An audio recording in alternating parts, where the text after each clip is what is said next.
Hello everyone, this is Mandar from Copper, and I am going to talk to you about how to choose a right SIP. Right? So to choose the right SIP or to choose an SIP, you need to first choose the type of mutual fund that you want to invest in, right? Most mutual fund schemes can be invested through the SIP route. They also offer another mode of investment, which is lump sum investments, which means you're putting in a huge amount of money at one given time in a specific mutual fund scheme. To choose the best SIP, first you choose the type of mutual fund in which you want to invest, right? And then you go about choosing the SIP route of investment. Now, how do you choose which mutual fund scheme is best for you? Right, there are many factors that go into deciding which mutual fund scheme you should choose for yourself. Some of these factors include risk appetite, which means how much risk are you willing to take, what is your past investment experience in a specific type of mutual funds, how much money do you have at hand after taking off all your expenses, what is your disposable income, right? What are your financial goals, how many people do you have in your family as dependents, and for how long you want to stay invested in mutual funds. Now the simplest way is to look at your own risk appetite, right, and your risk taking capacity. So please pause this video and comment below and let us know whether what type of a person you are, right? Whether you are comfortable with taking risks or you are a risk averse person, right?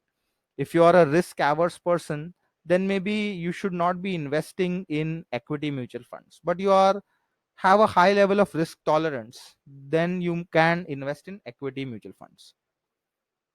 Now that you have commented on the video, let's move ahead and look at how do we go about choosing the right mutual funds. Like I said, if you have a good risk appetite and a longer investment horizon, right? So let's say you want to stay invested for at least 5 years or more, I would say more than 10 years, right? You would choose equity oriented mutual funds. If your investment horizon is not that long, then you can always choose debt funds, right? SIP, usually most people do it in equity oriented mutual funds, right? Because they provide long term capital appreciation. Now, if you want tax savings also, you can choose to do a SIP in an ELSS fund, right? And ELSS is an equity linked saving scheme, right?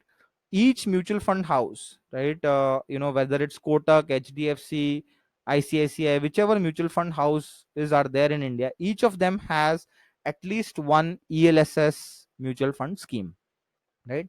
So once you select the type of mutual fund based on your risk appetite and your investment horizon, right, then you want to choose a particular scheme in the type of mutual fund you have chosen, right?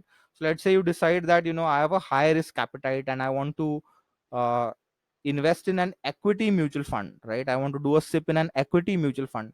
Then you need to decide whether you want to invest in a large cap, a mid cap, a small cap, or a hybrid equity mutual fund, right?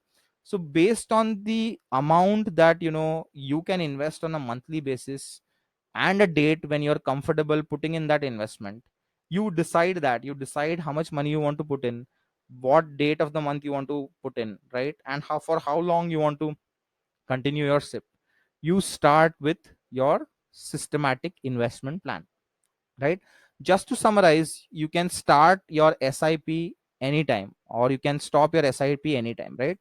It helps you to create a good investment portfolio, right, in a disciplined manner without burning a hole in your pocket, right? So it makes you systematic with your investments. And finally, it can help you achieve long term financial goals. So if you're not a disciplined investor, if you're not disciplined in life, then an SIP will definitely help you to bring discipline with your financial investments. That's it for now. If you're choosing the SIP route, please comment below and let us know that you have invested in mutual funds using the SIP